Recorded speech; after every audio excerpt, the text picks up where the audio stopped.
여러분 이렇게 살면서 꾸지람 당하면은 많이 힘들죠. 사람들 간에 또 이 동료들 간에 나아가 부모 자식 간에 특별히 하나님을 통해서 이렇게 꾸지람을 당할 적에는 많이 힘든 것입니다. 얼마 전에 이 텔레비전에서 이 케네디 대통령의 자녀들의 교육을 봤어요. 케네디 대통령의 그 아버지, 그 어머니인 로즈 케네디가 항상 성경 말씀에 여기 보니까 잠언 13장 24절의 말씀을 늘 기억했대요. 아니 여기 듣기만 하세요. 매를 아끼는 자는 그의 자식을 미워함이라 자식을 사랑하는 자는 근실이 징계하느니라. 이런 말씀을 항상 이렇게 사랑했다 그래요. 그래서 그 케네디 대통령의 그 형제들이나 자매들은 어머니를 무서워했대요. 아버지는 그냥 그러려니 하는데 어머니가 하도 자녀들을 이렇게 훈육을 교육을 아주 잘 시켰답니다. 문제는 이제 이 꾸지람을 들을 때인데요. 우리가 꾸지람을 들을 적에 그것을 내가 받는 것을 어떻게 받느냐, 이것이 중요한 것입니다. 항상 내 감정에 충실해 가지고 왜 나를 미워해, 왜 나를 때려, 이러면은 안 되는 것입니다. 예전에 우리 저쪽에 어떤 목사님이 맞을 짓을 하면 맞아야지 하고 주먹질을 했다가 이제 이게 법정 소송을 당하는 것도 봤는데, 그러면 안 되죠. 그러나 하나님께서 때리면은 정말로 아픕니다. 여러분, 하나님이 때리면요 진짜 아파요. 거의 죽었다 생각을 해야 되는 것입니다. 사람은 때려도 그렇게 잠시 잠깐인데 하나님은 안 그래요. 제가 하나님한테 맞아봐서 알아요. 엄청 아픕니다. 오늘 이 믿음 없음을 꾸짖으시는 예수님이신데요. 어떤 믿음이 없는가라고 보면 먼저 이 9절 말씀의 배경을 먼저 보도록 하겠습니다. 9절 말씀에 보면 이 각계표가 있어요. 앞에 보면 2하고 가로가 쳐 있고, 그리고 20절까지가 이렇게 각계로 되어 있습니다. 이것은 이 9절부터 20절까지가 어떤 사본에는 없음 이렇게 나와 있어요. 풋노트라고 하는데 여러분 각조라고도 하고, 그것이 여기 보면 2번이 있어요. 거기에 보면 어떤 사본에는 없음이라고 이렇게 하고 있어요.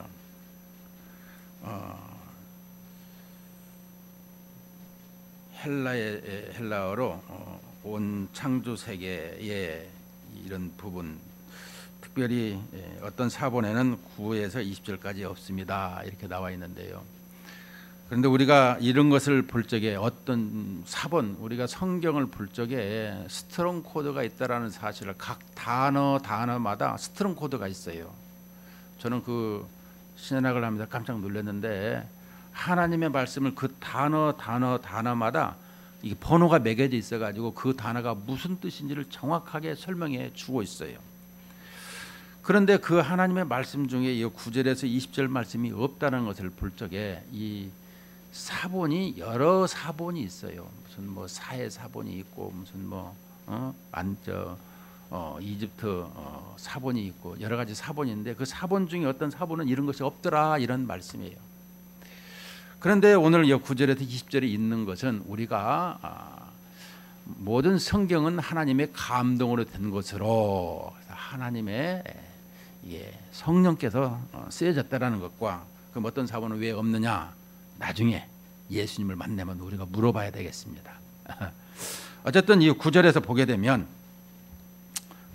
예수께서 안식 후 첫날 이른 아침에 살아나신 후 전에 7 귀신을 쫓아내어 주신 막달라 마리아에게 먼저 보이시니, 여기서 이제 막달라 마리아에게 먼저 보이셨다. 왜 예수님께서 어머니 마리아도 있고 다른 마리아도 있고 많은 사람이 있는데 이 막달라 마리아에게 먼저 보였을까, 이런 생각을 해볼 수가 있습니다. 저는 이 부분에 대해서 어떤 학자는 예수님을 가장 많이 알고 이해했다. 그것은 예수님이 어떤 분이신가 이 기독론에 대해서 잘 알았더라는 것입니다. 기독론은 뭐예요? 하나님이신 예수님, 그 몸을 입고 이 땅에 오신 것이 기독론이라는 거예요. 예. 그런데 이 몸을 입고 오신 그 예수님이 만왕의 왕 중의 왕이신 그분이 자기를 고치셨더라. 그러니까 주님을 알면서 많은 체험을 한, 그래서 그리스도로 말미암아 충만한 이런 삶의 여자였더라라는 것을 볼 수가 있는데, 아마도 그것을 막달라 마리아가 끝까지 찾아왔는데 이 십자가 사건부터 또 이 부활의 현장까지 찾아왔는데 먼저 이렇게 보였더라라고 하고 있습니다. 그래서 마리아가 가서 예수와 함께 하던 사람들이 슬퍼하며 울고 있는 중에 이 일을 알림에, 이제 이 아침에 살아나신 후, 그러니까 이 예수님께서 살아나셨어요. 그래서 그것을 이제 보여주고 들려주셨어요. 그것을 이제 예수님의 제자들에게 이렇게 알려 주는데요. 가다 보니까 그들이 슬퍼하고 울고 있더라라는 거예요. 예수님께서 십자가에 돌아가셔서 아직까지도 그 부분에 대해서 3일이 되었는데도 이 부분에 대해서 많이 울고 있었더라라는 것입니다. 11절에 보니까 그들은 이제 예수께서 살아나셨다는 것과 마리아에게 보이셨다라는 것을 듣고도 믿지 아니하니라. 이 듣고도 믿지를 않았어요. 여러분, 항상 이 부활의 이 예수님이라고 하는 그런 부분을 듣고도 믿지 아니했더라. 특별히 여기 14절에 보면 그 후에 12 제자가 음식 먹을 때에 예수께서 그들에게 나타나사 그들의 믿음 없는 것과 마음이 완악한 것을 꾸짖으시니, 이는 자기가 살아난 것을 본 자들의 말을 믿지 아니함일러라. 문제는 우리에게 이 예수님께서 이 살아나셨다라는 이 믿음 없는 것, 그리고 마음이 완악한 것, 완악한 것이 뭐예요? 알고도 행치 아니하는 것을 완악한 것이다 그래요. 예수님이 살아나셨고 보았다라는 것 알고 있는데도 믿지 아니하는 그런 마음이 완악한 것이다, 이렇게 표현해 주고 있는 것입니다. 우리는 누가 뭐라 그래도 알면서도 모르는 체 하는 것이 많이 있습니다. 뭐 그런갑다 하고 그냥 말고. 그러나 이런 것을 지금 이 제자들을 지금 책망하는 것은 듣고도 믿지 아니하니라. 11절 또 13절에도 두 사람이 가서 남은 제자들에게 알렸을 때 역시 믿지 아니하니라. 13절에 또 14절에도 그들의 믿음 없는 것을 이렇게 살아난 것을 본 자들의 말을 믿지 아니하밀러라. 4번씩이나 3번씩이나 이렇게 믿지 않냐는 제자들에게 15절에 보게 되면 또 이르시되 너희는 온 천하에 다니며 만민에게 복음을 전파하라, 이런 말씀을 하고 있습니다. 믿지 아니하는 자들에게 복음을 전파하래요. 아니 뭘 내가 알고 있어야 이게 복음을 증거하는 거 아니겠습니까? 내가 지금 모르고 있는데 그것을 어떻게 증거할 수 있을까요? 자, 그것을 오늘 12절 13절에 여기에 살짝 넣어놨습니다. 12절에 보니까 그 후에 그들 중 두 사람이 걸어서 시골로 갈 때에 예수께서 다른 모양으로 그들에게 나타나시니, 여기도 다른 모양으로 나타났대요. 예수님께서 분명히 살아생전의 그 육신의 몸을 입은 것과 부활 후에 이제 영과 몸으로 다시 새롭게 태어난 이 몸은 이렇게 쉽게 구별이 금방 안 왔던가 봐요. 그래서 다른 모양으로 그들에게 나타나시니 그랬습니다. 그래서 두 사람이 가서 이제 12절만 보게 되면 시골로 갈 때 예수께서 다른 모양으로 그들에게 나타나시니, 여기서 이 한 절을 지금 이렇게 얘기하고 나머지 13절은 이렇게 결과적으로 이 얘기를 하고 있는데, 우리는 이 본문 속에서 살짝 여기서 걸치고 넘어가는데, 이 부분을 누가복음 24장을 보면 24장 13절로 35절까지 이렇게 길게 이 본문에 대해서 설명을 해놨어요. 엠마오 도산길인데요. 자, 13절에 보니까 그날에 그들 중 둘이 예루살렘에서 25리 되는 엠마오라 하는 마을로 가면서, 자, 오늘 여기에 보게 되면 12절에 보면 그 후에 그들 중 두 사람이 걸어서 시골로 갈 때에 그랬습니다. 자, 이 누가복음에서는 그날에 그들 중 둘이 예루살렘에서 25리 되는 엠마오라 하는 마을로 가면서 이렇게 설명을 하네요. 자, 예루살렘에서 25리 되는 엠마오, 25리면은 한 10km 정도 됩니다. 10km 되는 거리를 이제 엠마오라 하는 마을로 가요. 이 엠마오라는 마을은 이 스파, 온천이 있는 마을이다라고 하고 있습니다. 그래서 그 동네로 지금 이렇게 가고 있어요. 근데 이 엠마오로 핫스파, 그러니까 우리가 이게 이 온천이, 뜨거운 온천이 나오는 것을 얘기할 적에 여러분들이 한번 생각을 해보시고요. 자, 그런데 마을로 가면서 둘이 가면서 이 모든 된 일을 서로 이야기하더라라고 하고 있습니다. 이 모든 된 일을 서로 얘기하는 것은 뭐겠습니까?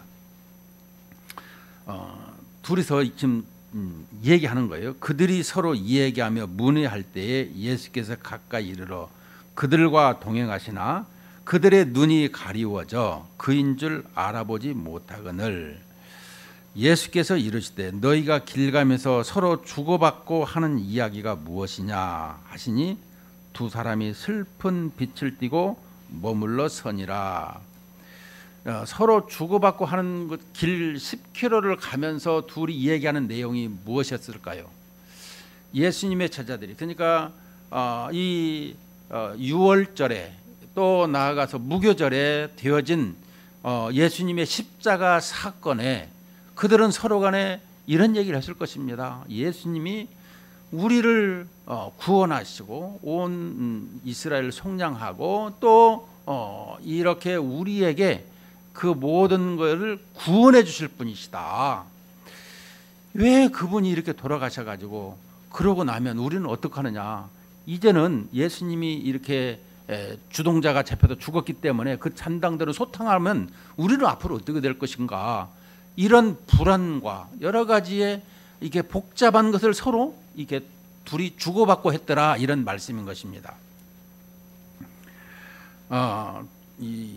그러면서 17절에 보니까 두 사람이 슬픈 빛을 띠고 머물러 서더라.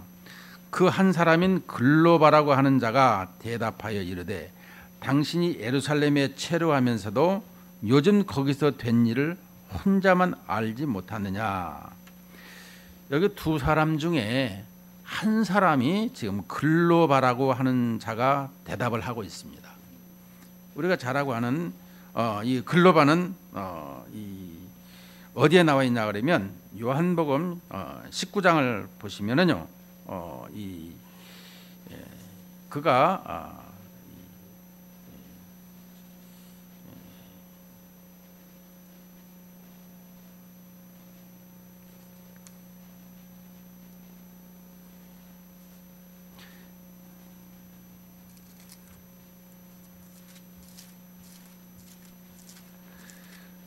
요한복음 19장 25절에 보면 예수의 십자가 곁에는 그 어머니와 이모와 글로바의 아내 마리아와 막달라 마리아가 섰는지라. 그러니까 여기서 보면 글로바의 아내 마리아가 나옵니다.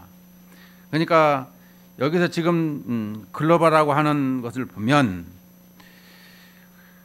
이미 자기 아내 마리아로부터 많은 얘기를 들었을 것이다 라는 것을 설명해 주고 있습니다. 자, 그렇다면 이 당시에 여자들에 대해서 한번 생각을 해보면 당시의 여자들은 이렇게 재산의 한 목록으로 표현되고 있어요. 여자들은 그냥 한 재산이야, 재산. 법정에 가서 증인으로 채택도 안 돼. 그러니까 여자가 봐도 무슨 얘기를 하게 되면 그 증인으로 채택이 안 되기 때문에 그 말을 무시해버려요. 이런 것입니다. 여기서 보게 되면 그 한 사람인 글로바라 하는 자가 대답하여 이르되 당신이 예루살렘에 체류하면서도 요즘 거기서 된 일을 혼자만 알지 못하느냐. 이르시되 무슨 일이냐. 이르되 나사렛 예수의 일이니 그는 하나님과 모든 백성 앞에서 말과 일에 능하신 선지자이거늘. 그런데 여기서 보니까 하나님의 아들을 선지자로만 알고 있어요. 예, 믿음이 좀 약합니다. 우리 대제사장들과 관리들이 사형 판결에 넘겨주어 십자가에 못 박았느니라. 우리는 이 사람이 이스라엘을 속량할 자라고 바랐노라. 이뿐 아니라 이 일이 일어난 지가 사흘째요. 또한 우리 중에 어떤 여자들이 우리로 놀라게 하였으니 이는 그들이 새벽에 무덤에 갔다가 그의 시체는 보지 못하고 와서 그가 살아나셨다 하는 천사들의 나타남을 보았다 하니라. 또 우리와 함께한 자 중에 두어 사람이 무덤에 가 과연 여자들이 말한 바와 같음을 보았으나 예수는 보지 못하였느니라 하거늘. 여기서 보게 되면 자기 아내가 지금 그 십자가 사건 현장에서 부활의 현장까지 쭉 지금 같이 다녔어요. 이런 걸 보면 여자들은 참 의리가 참 있어요. 여자들은 한번 이렇게 마음을 주면 의리하면 여자들이라고 이렇게 하고 있습니다.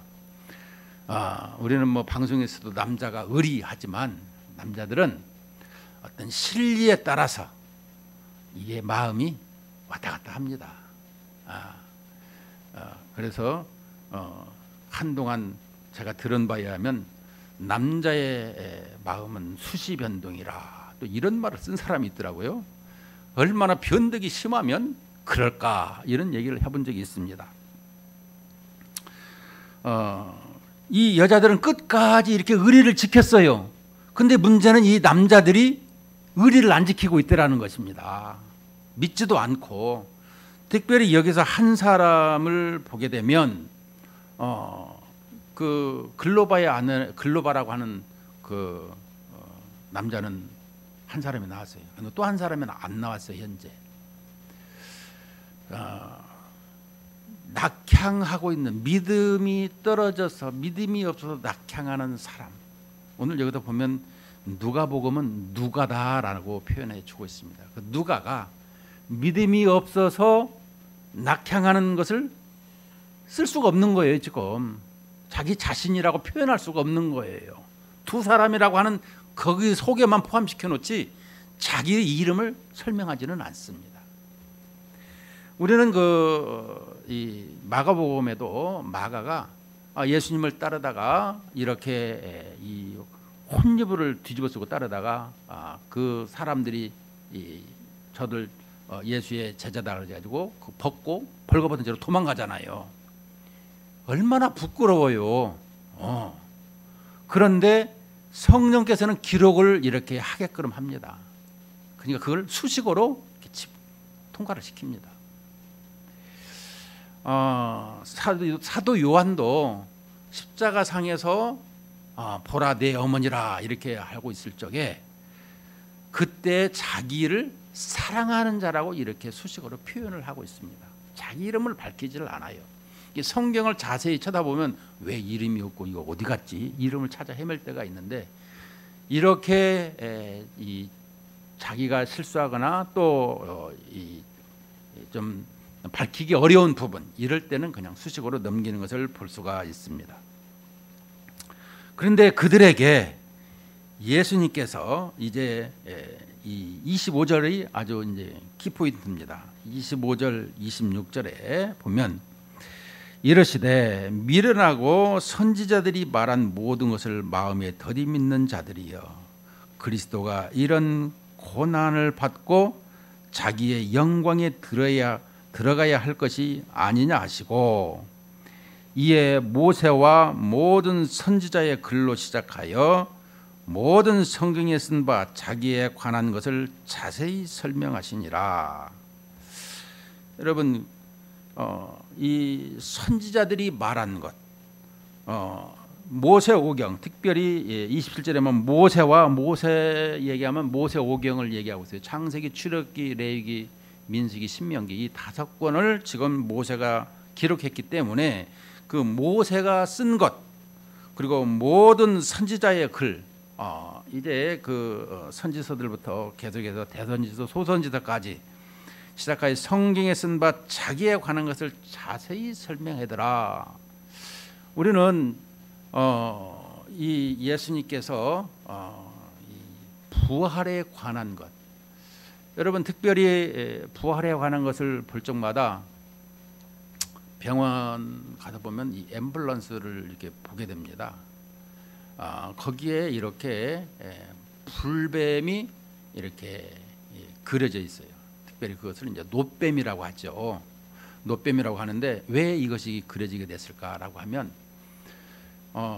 이 이스라엘 백성들이 이제 광야에 생활하는데 불평과 원망을 하는 거예요. 여기는 먹을 것도 없고 물도 없고 또 이렇게 하찮은 음식이 싫다, 이렇게 하고 불평을 한 거예요. 하나님께서 불뱀을 풀어가지고 다 죽게 했어요. 그런데 그들이 이제 회개하고 모세에게 나와서 우리가 잘못했으니 하나님께 우리의 죄를 좀 사해달라고 기도해 주시오라고 해서 모세가 기도를 하니까, 그러면은 놋뱀을 이렇게 만들어서 높이 달아놔라, 그리고 그것을 본 자는 다 살아나리라, 이렇게 말씀을 했어요. 그래서 모세가 이 놋뱀을 이렇게 구리뱀으로 아주 크게 높이 만들어놨어요. 이게 불뱀에 물리면은 이 다리가 막 그 다리가 막 팅팅 붓고 그러다가 고열로 죽는다라는 거예요. 많은 사람들이 아니 뱀에 물렸으면 약을 발라야지 무슨 저기 놋뱀을 보면 살아, 이렇게 얘기하는 사람도 있었다라는 것입니다. 그런데 아니 놋뱀을 보라 그러니까 봐야지 하고 놋뱀을 짠 보니까 그다음부터 이 열기가 내려가지고 살았다라는 것입니다. 그것을 우리에게 이 민수기에 보게 되면 나와 있는데요. 우리에게 있어서 그 놋뱀 사건, 이 민수기 21장 6절에서 이 9절까지를 보게 되면 이렇게 말씀을 하고 있습니다. 민수기 21장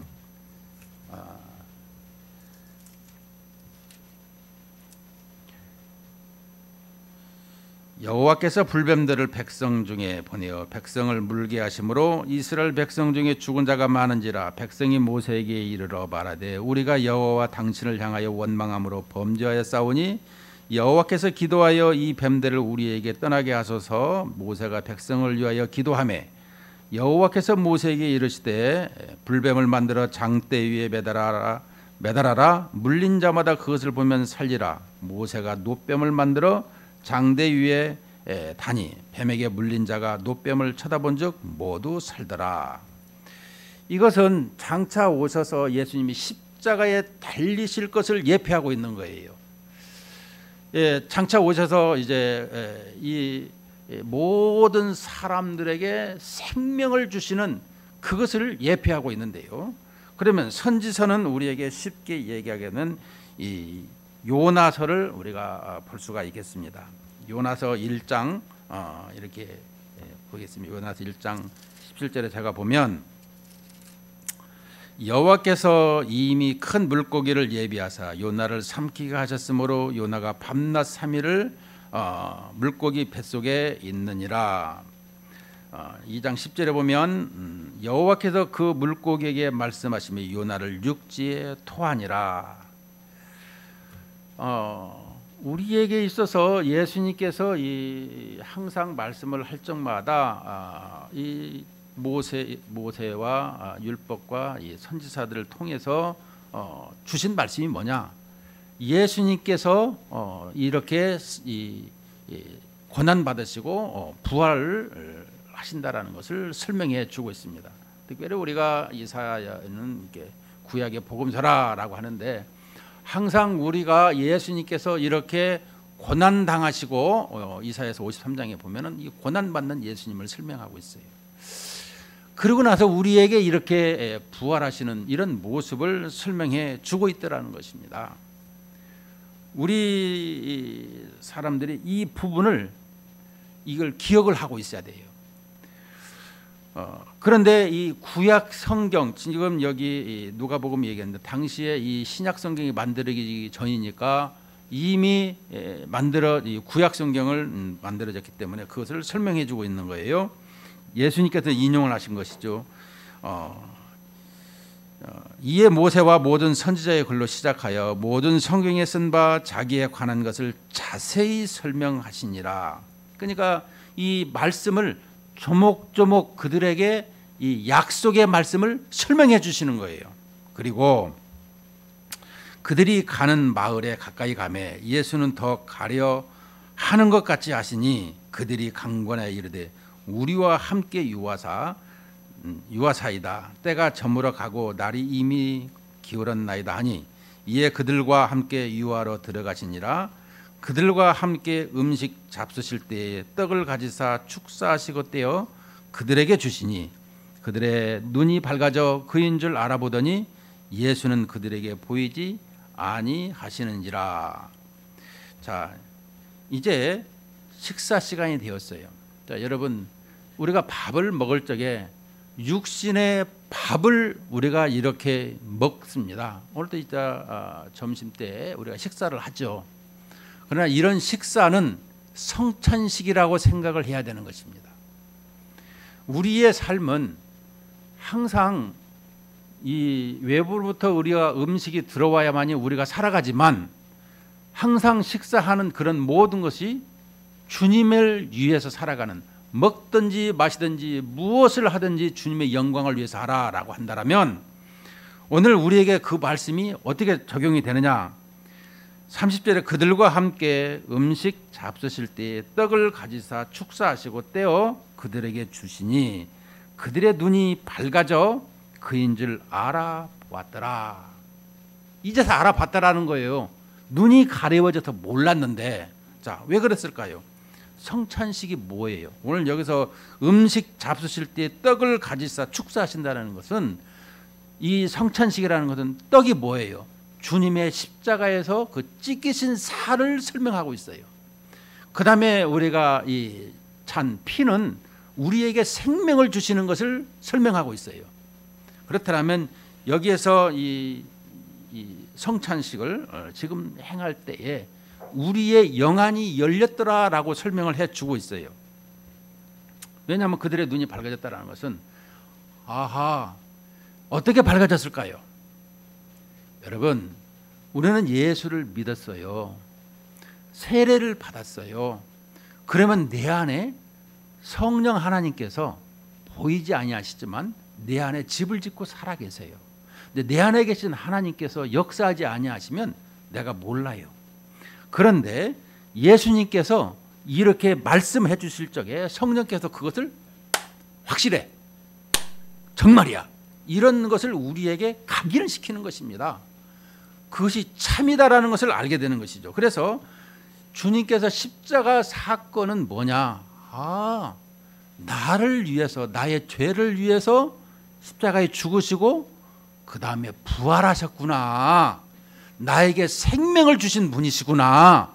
나에게 소망을 주셨구나. 이것을 알게 되었다라는 것입니다.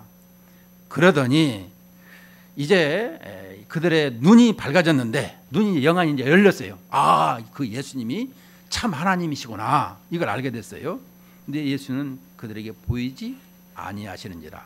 그런데 32절 3절에 보면 그들이 서로 말하되 길에서 우리에게 말씀하시고 우리에게 성경을 풀어주실 때에 우리 속에서 마음이 뜨겁지 아니하더냐. 여기 2번 풋노트라고 했는데 여기서 이게 뜨겁다라고 하는 것은 여기서 뭐라고 하느냐, 불타지 아니하느냐, 이것을 설명해 주고 있어요.